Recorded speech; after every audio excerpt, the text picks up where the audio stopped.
애널리스트 톡톡 시작합니다. 안녕하세요. 김주영입니다. 오늘 키움증권에서 미국 주식 담당하시는 김승혁 연구원님과 함께합니다. 연구원님 안녕하세요. 네, 안녕하세요.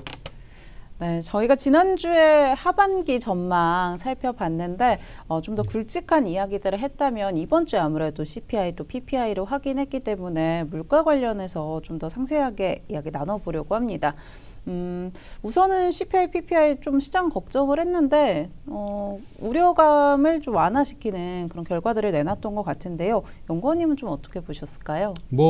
예상치를 헤드라인은 당연히 높았는데 사실 헤드라인이 중요했던 것 같지는 않고 결국에는 코어 CPI와 코어 PPI가 어떻게 움직이느냐 차이가 좀 있었는데 에너지 가격을 제외한 나머지 부분들이 생각보다 그렇게 높지 않게 나왔다라는 게 시장 입장에서는 안도감이었고요. 네. 지금 이제 실시간으로 트럼프 입장에서 봤을 땐 미국과 이란과의 합의가 거의 이제 막바지에 왔다라고 좀 베팅을 하고 있는 상황이고 주말간에 이제 MOU를 작성할 예정이다 얘기가 되고 있는 시점에서 시장은 결국에는 여기서 계속 이런 노이즈가 껴도 에너지 가격이 빠지고 나면 물가는 내려갈 거다라고 좀 보고 있는 상황이거든요. 이제 그런 어떤 상황이다 보니 덜 우려하는 것 같고 저희 10페이지 제가 한번 표를 통해서 말씀을 드려볼게요. 네, 10페이지 띄워져 있는데요. 네, 10페이지 오른쪽 차트 봐주시면 저기 이제 코어 CPI를 구성 항목별로 좀 나눠본 거예요. 근데 이제 26년 2월, 3월, 4월 수치를 보면 저 헤드라인 CPI는 이제 계속해서 올라갔잖아요. 네. 근데 저기 올라간 구성 항목을 보면 회색, 에너지가 대부분을 차지하고 있거든요. 에너지를 제외한 나머지는 사실 그렇게까지 크게 움직이지 않고 있습니다. 네. 경로가 비슷해요. 결국에는 코어 CPI 안에 임금이라든가 주거비라든가 이런 것들 저희가 흔히 끈적하다고 부르는 이런 서비스 그 물가 같은 경우에는 거의 움직임이 없는 상황이다라고 보여주고 있기 때문에 시장 같은 경우에는 물가나 특히 이제 PPI 같은 경우는 결국에는 CPI로 나중에는 이전될 가능성이 있다 이런 얘기까지 계속 나오고 있는 생산자 물가인데 네. 이제 그 생산자 물가 역시도 아직까지는 에너지가를 제외한 나머지 부분 코어 PPI 같은 경우에는 크게 임팩트는 없었다. 예상치보다도 하회했다. 이런 게 시장 입장에서는 물가 스파이크를 그리고 이제 금리 인상에 대한 가능성을 조금은 완화시키는데 일조할 수 있는 그런 어떤 재료였다 보고 있습니다.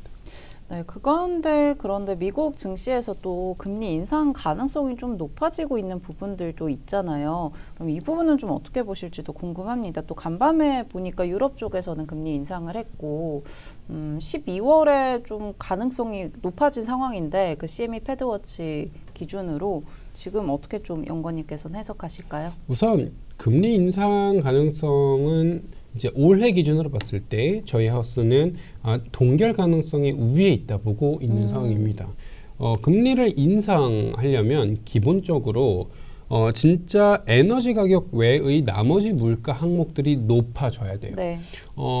근데 이제 지금 같은 경우에는 주거비는 꾸준하게 내려가고 있는 상황이고요. CPI의 40%, 30%에서 40% 가까이를 차지하고 있는 주거비가 내려가고 있는 상황이고, 그 다음에 임금 성장률, 임금 상승률 같은 경우에도 사실 그렇게까지 높아져 있지 않은 상황이에요. 임금 상승률도 꾸준하게 내려가고 있고, 비농업 고용 지표 같은 경우도 이제 월드컵 특수로 최근 비농업 고용 지표 잘 나오기는 했지만, 네.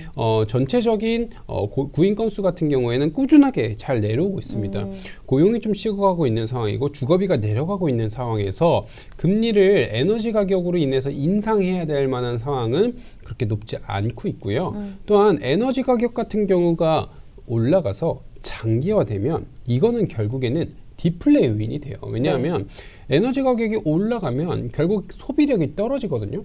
그러면 내가 소비가 줄어들면 소비주도 인플레가 아니고 소비주도 디플레가 될 수 있어요. 그러면 금리 인상이 결국 연준 입장에서는 궁극적으로 좋은 선택이냐라고 봤을 땐 그렇진 않을 것 같다라고 보여주고 있기 때문에 연내 금리 인상 가능성은 아직까지는 높지 않다. 네. 동결 가능성이 현재 기준으로는 높아 보인다라고 판단하고 있습니다. 동결에 좀 더 힘을 실어주고 계신 것 같습니다. 그렇다면은 또 다음 주 FOMC 이야기도 좀 살펴봐야 될 것 같은데요. 이 부분은 좀 어떻게 전망을 해보실까요? FOMC에서도 이제 비슷한 얘기를 하겠죠. 베센트가 아닌 이제 워시 같은 케네스, 경우가 네. 사실 요번 이제 대차대 주표 축소라는 얘기를 계속해서 진행을 하면서 새로운 통화 정책의 진행을 선언을 함과 동시에 이 에너지 가격 상승분에 대한 여파를 우리가 어떻게 해석하고 있는지에 대해서도 얘기를 좀 할 건데 네. 동결 가능성이 아직까지는 높다라고 보고 있는 상황이고요. 여기서 한 가지 더 중요한 건 기자회견 방식이라던가 이 FOMC에서 나플랏 같은 경우를 이젠 사실 바꿀 거다라고 계속 얘기를 하고 있습니다. 연준이.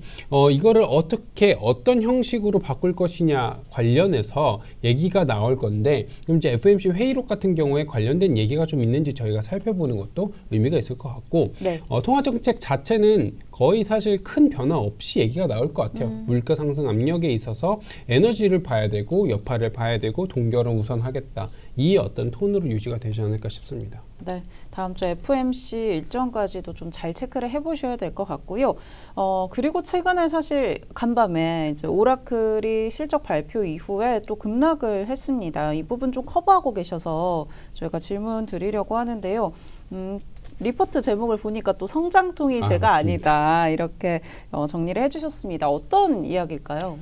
오라클 같은 경우에는 계속해서 실적은 잘 나오고 있는데 실적이 잘 나오는 것과 별개로 자금 조달을 계속해서 진행을 하다 보니까 주가가 빠지고 있는 상황입니다. 네. 오라클이라는 기업이 뭘 하는 기업이냐 쉽게 먼저 설명을 좀 드려보면 간단하게 말씀을 드리면 저희가 기업체에서 일반적으로 보유하고 있는 데이터베이스를 어떤 DB에 저장을 해놓고 그거를 불러와서 업무할 때 쓰고 다시 저장하고를 반복해야 되잖아요. 네.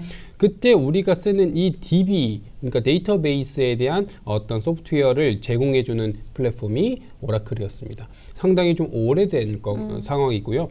너무 오래되었다 보니까 금융, 헬스케어 이런 되게 데이터가 민감하고 또는 속도가 중요하고 안정성이 중요한 그런 어떤 기업들에서 오라클 활용도가 매우 높아져 있는 상황인데 이건 이제 전통 DB 산업이고요. 이제 오라클이 급등하고 있는 이유 중에 하나는 최근 들어 이제 각광받은 이유 중에 하나는 멀티클라우드라고 네. 여러 가지 이제 사실 애저라던가 아니면 AWS라던가 다양한 이제 LLM을 이용해서 그런 LLM을 사용함과 동시에 나의 클라우드 OCI라고 부르는 이제 오라클의 클라우드를 활용할 수도 있게끔 도와주는 멀티 클라우드라든가 오라클 자체의 클라우드 OCI, 그러니까 클라우드 사업 쪽 부문이 많이 이제 발전을 하면서 올랐었는데 고점 찍었고 그걸 다 뱉고 지금 더 많이 내려가고 있어요. 네. 실적은 계속해서 좋아지고 있습니다. 수주잔고라고 부르는 것들이 계속해서 갱신되고 있는데 성장통이라고 보는 이유 중에 하나는 결국에는 지금 내가 받아놓은 이 수주잔고는 매출 전환으로 변경될 가능성이 높아요. 시간은 그래서 오라클의 편이다라고 보고 있습니다. 근데 지금 계속 뭘 하고 있냐면 대부분의 이제 오라클을 보시는 분들이 시간은 오라클의 편이라는 걸 얼추는 알아요. 네. 언젠가는 가겠지. 맞습니다. 네. 근데 지금이니 갔다가 아닌 것 같대 때려맞고 지금이니 가다가 때려맞고 이번 오라클 실적 발표에서는 이제 유증한다고 했기 때문에 좀 더 빠지는 거거든요.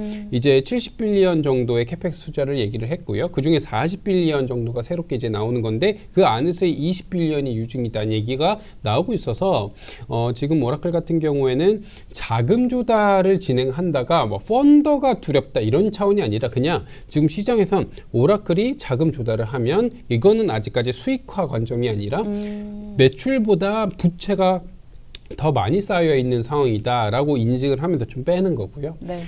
또한 이거는 이제 제가 분석을 저만의 분석인데 오라클 같은 경우에는 성장과 마진의 미스매치가 조금은 있습니다. 이게 무슨 말이냐면 쉽게 말씀드리면 전통 DB와 전통 소프트웨어 산업 이 마진은 한 90% 가까이 네. 돼요. 80-90%. 여기는 성장이 10%밖에 안 나옵니다. 근데 지금 클라우드, AI 네. 이쪽에 이제 마진은 한 30%, 40%밖에 안 돼요. 근데 여기에 성장은 100%, 90%, 100% 뭐 이렇게 나옵니다. 네. OCI 같은 경우에는 100%가 넘는 성장률이 나오고요. 그래서 마진이 낮은 사업부의 성장이 너무 크고요.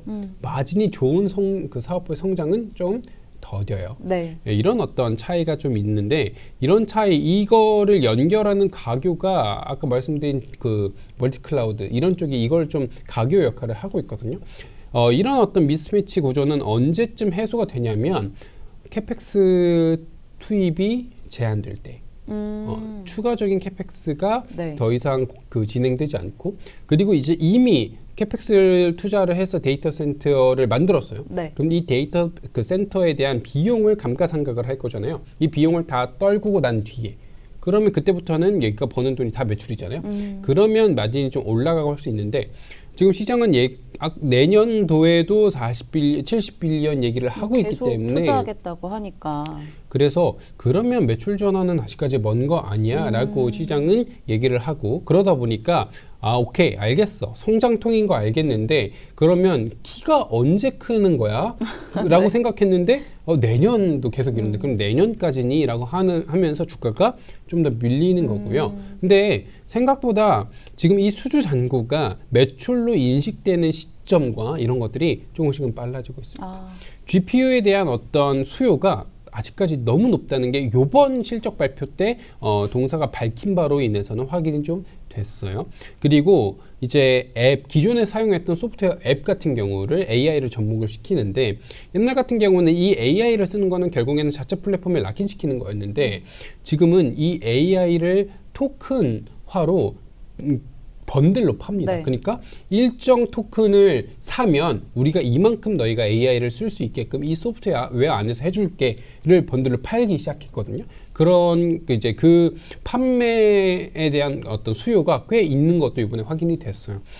그러다 보니까 이런 어떤 사업부까지가 들어오게 되면은 기존에는 소프트웨어 산업이 정체됐는데 이거는 소프트웨어 산업이고 마진이 높은 산업이기 때문에 이건 다시 한번 마진이 좋은 사업부의 성장률도 다시 좀 이끌 수 있을 기대감이 생성 가능하다. 뭐 이런 관점에서 보고 있고 그렇기 때문에 오라클은 반등할 만한 여지는 충분히 나와 있습니다. 네. 향후 실적은 긍정적인 상황인 것 같아요. 다만 자금 조달 이슈가 계속 시장을 누르고 있기 때문에 그 뉴스 플로우와 그 현금 캐시 플로우가 조금 해소가 되면 다시 주가가 많이 내려올 만큼 펌핑할 수 있을 만한 상황이다 보고 있습니다. 네, 뭐 반등에 대해서는 사실 이견은 없는 것 같은데 그 시기가 좀 중요할 것 같고요. 우선 단기적으로는 좀 어렵지 않을까. 라고 생각이 드는데 어쨌든 긍정적인 전망 좀 제시해주고 계시다는 점 참고해 보시면 좋을 것 같습니다. 네, 저희 오늘 여기까지 이야기 들어보도록 하겠습니다. 오늘 고맙습니다. 감사합니다.